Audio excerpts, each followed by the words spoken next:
Today is episode 11, Personal Mastery. Goals are for setting direction only.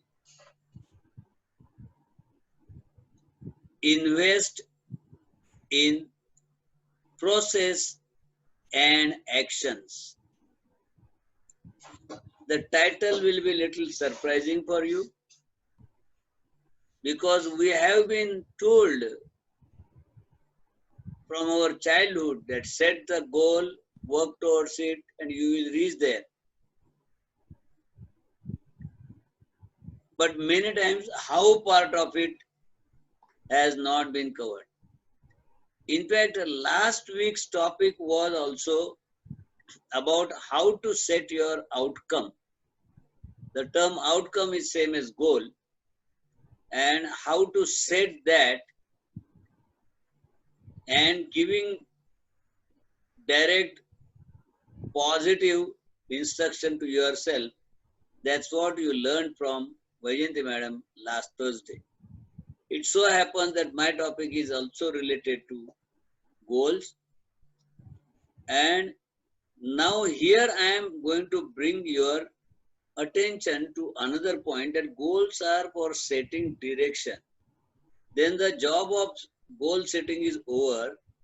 Don't keep thinking of goal. Rather than invest in process and actions, because that's where many of us do not perform well. So let's look into this aspect. That does not mean you don't have to set goal. You have to set goal, but they are for setting direction. Let's come to straight away the subject matter. We have been taught wrong.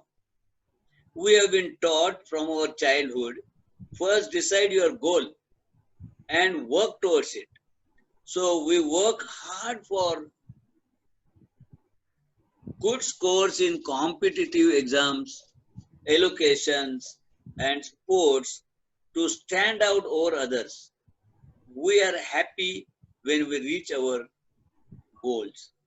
So we are told, and competition starts in junior KG only. Art competition, essay competition, allocation competition, and every mother wants her child to stand out over others. Okay. And they work hard towards it, and the child, in fact, sometimes the children are more pressurized than really what is required. Okay. And we also pick up all these things from our childhood, that I must perform well. Every child dreams, I should be first in the class. We are happy when we reach our goals. But what happens when we cannot reach the goal? Sad feelings of failure and frustration. When 30 people compete, 2-3 are happy winners.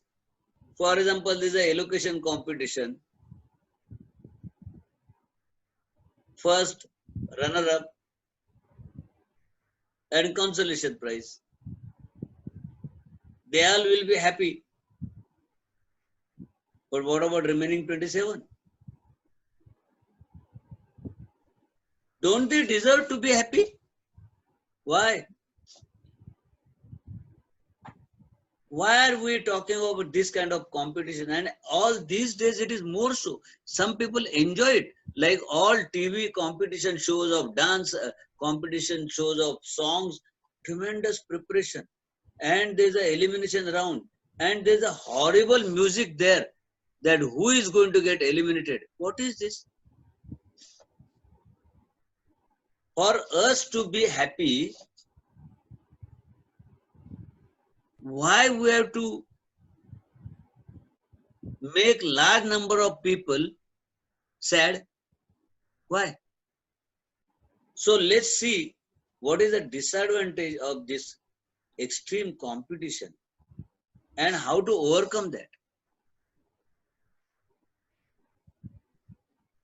If not being successful is creating sadness, best thing is to focus on the process. Best thing is to focus on the process. Be happy doing things, and look at that, doing is in quote marks, without bothering about the outcome. Enjoy the process of competition. If you win, wonderful. If you don't win, then also wonderful. Do you know why? Happiness is all along the lane, not at the end of the lane. Happiness is all along life. Every day is a happy day. Every day you are practicing. Enjoy the game. Or every day you are studying. Enjoy the new things that you know. Be it science, be it biology. Suppose you learn today different types of roots. The grass has got different roots. The trunk trees are having different roots.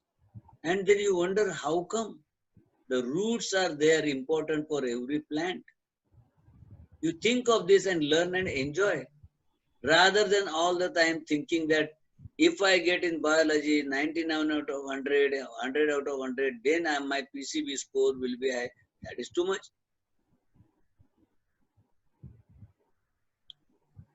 Happiness is all along the lane, not at the end of the lane. Okay. It is good thing that you have a goal to reach, surely. Say, as Vijayant has expressed in last session, then if you are boarding the cab at Dadar, and if you want to go to Thane, then you can't say that I don't want to go to airport. I don't want to go to airport has got, other than airport, there are millions of stations. So what is the use? So I don't like mathematics. I don't like biology. I don't like art. I don't like mathematics. I am not good at handwriting. The not good list is too much.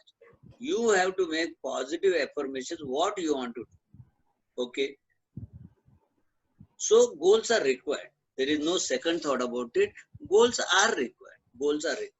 Okay. But keep thinking of goals only all the time is something which I am objecting to. It is a good thing that you have a goal to reach to Everest. Say you are a mountaineer and your ultimate goal in life is to conquer Everest. In fact, every mountaineer in the world dreams that. But tell me, after you reach on top, how long will you be there? Half an hour? And maybe celebrations will be there after you come back safely, that you have conquered another 2 months. And for that you have to, I'm not saying don't set the goals. I'm not saying don't try the goals. But I'm saying don't only look at that, don't wait whole life for that moment. Okay. Further, what if you have to give up the expedition the last day, just before the last day, or one day before, because of the bad weather conditions? You feel it is unsafe. You came all the way near the Everest with all that kids, everything with you. And on the last day, there is a landslide or a snowfall. Then will you call it failure? Why? Best thing will be to enjoy the expedition throughout, starting from the base camp. Enjoy the process. Focus on the process. Focus on the present, not only at the future one single point. That's what the point I want to make it. If you enjoy the process, nobody can take away the success, that success from you.